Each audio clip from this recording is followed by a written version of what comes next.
O ayan nga, mapa-upload tayo nito ulit kasi marami nitong nag-request yung ating Spanish na lulutuin natin sa ating mantika. At pwede naman na lulutuin talaga sa oven. Pero yung ating video ngayon ay lulutuin lang natin sa mantika para sa walang mga oven. Kaya tara na, umpisahan na natin yan. So dito ay unahin natin gawin yung ating palaman. Dito sa ating bowl, pagsamahin natin yung 3rd class flour, asukal at powdered milk. And then haluin muna natin. At maglagay na tayo ng vanilla extract, margarine at tubig. Yung mga sukat nito sa ating mga ingredients ng ating palaman ay nasa video screen lang natin. At masahin lang talaga natin ito ng mabuti hanggang sa magkaroon tayo dito na parang dough.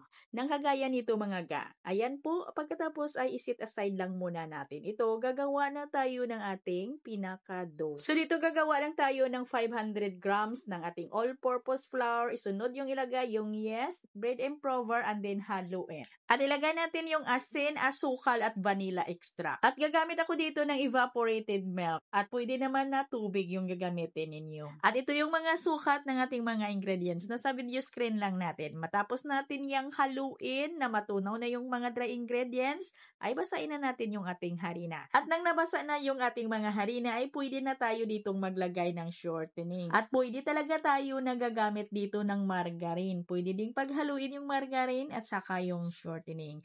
At masahin lang natin ito ng mabuti. Kung wala kayong mga machine na pwedeng magpakinis dito, ay pwede talaga na masahin nyo lang ito ng mano-mano. Pero mga guys, basta siguraduhin nyo lang na mapapakinis ninyo ng mabuti ang ating dough at nang sa ganun ay maganda yung alsa nito. Itong ating pinaka-dough ngayon ay pinadaan ko ito sa ating dough roller machine at pinutol ko ito sa 30 grams lang. Pagkatapos kong pasadahin yan sa dough roller machine ay pinutol ko na yan agad at pagkatapos ay pigurahin ang pabilog at i-rest muna ng mga 10 to 20 minutes bago ko lagyan ng palaman. At pagkalipas ng mga 20 minutes ay palaparin ko na yung ating pinaka-dough, lagyan ng palaman. At ganito lang yung pagforma ko mga ga para medyo may design na din yung ating dough. At yung ginagawa ko sa kung paano ba natin ito i-forma ay tingnan nyo lang mga palangga, okay?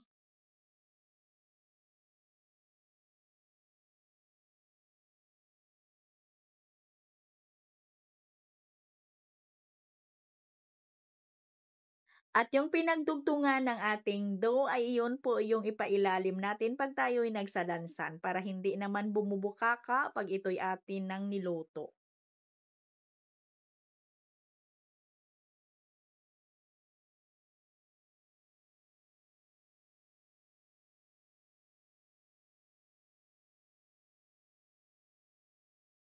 At paalsahin lang natin ito bago natin prituhin sa mainit na mantika. Paalsahin lang natin ng mga 1, 2 hanggang 3 oras, depende din ho yan sa ating room temperature. At ito mga kapagkalipas ng 2 oras, ay pwede ko nang lutuin sa mainit na mantika yung ating mga Spanish bread. At katamtaman lang nahina yung apoy ng ating kalan dito at nang sa ganun ay maganda yung pagkaluto nito na hindi po siya masunog. At madali lang naman itong lutuin balik-tarin lang natin para magpantay yung pagka-golden brown niya. At dito mga gagamit tayo para sa pang-coat natin. Ito ay mga toasted na tinapay na dinurog namin ng pino at saka sinala.